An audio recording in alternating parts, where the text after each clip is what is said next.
என்னிடம் ஆவேசப்பட்டு விட்டு என்னிடத்திலும் நீங்கள் சொன்னீர்கள், உம்முடைய வீடும் வேண்டாம், நிலமும் வேண்டாம், உம்முடைய வீடு வேண்டாம், ஒரு நிலமும் வேண்டாம், ஒருபோதும் இந்த அரசாங்கம் உம்முடைய நிலத்தை ஆக்கிரமிப்பு செய்யாது என்று சொல்லிவிட்டு போனீர்கள் அல்லவா?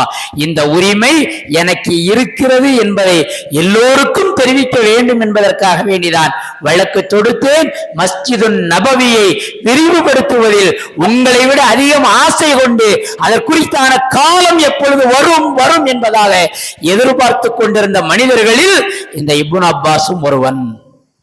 ஆகையினால் என்னுடைய வீட்டை நீங்கள் அல்லாஹ்விற்காக நான் சதக்கா செய்து விடுகிறேன், அதற்கு பகரமாக நீங்கள் எனக்கு ஒரு சல்லி பைசா கூட தர வேண்டாம் என்று சொல்லி இப்னு அப்பாஸ் ரலியல்லாஹு தஆலா அவர்கள் தான் மஸ்ஜிது நபவிக்கு தனக்காக இருந்த அந்த வீடு, நிலங்கள் எல்லாவற்றையும் அப்படியே சதக்காவாக கொடுத்து விட்டார்கள்.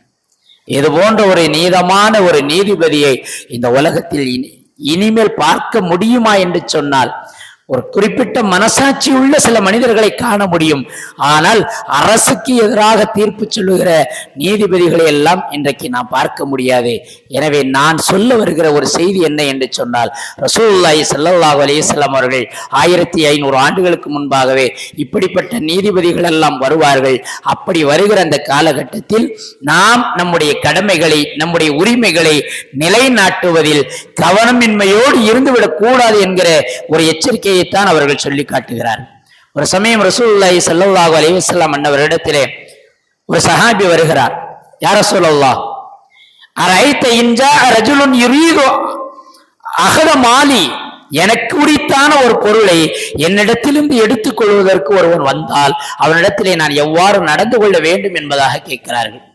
அப்பொழுது ஸல்லல்லாஹு அலைஹி வஸல்லம் அவர்கள் சொன்னார்கள், ஃபலா தூதிஹி மாலக்க, அப்படி ஒருத்தன் வந்தான் அப்படின்னா அவன்கிட்ட உன் பொருளை கொடுக்கணுங்கிற அவசியம் எல்லாம் கிடையாது, அவன்கிட்ட நீ போராடு என்பதாக சொன்னார். உடனே அந்த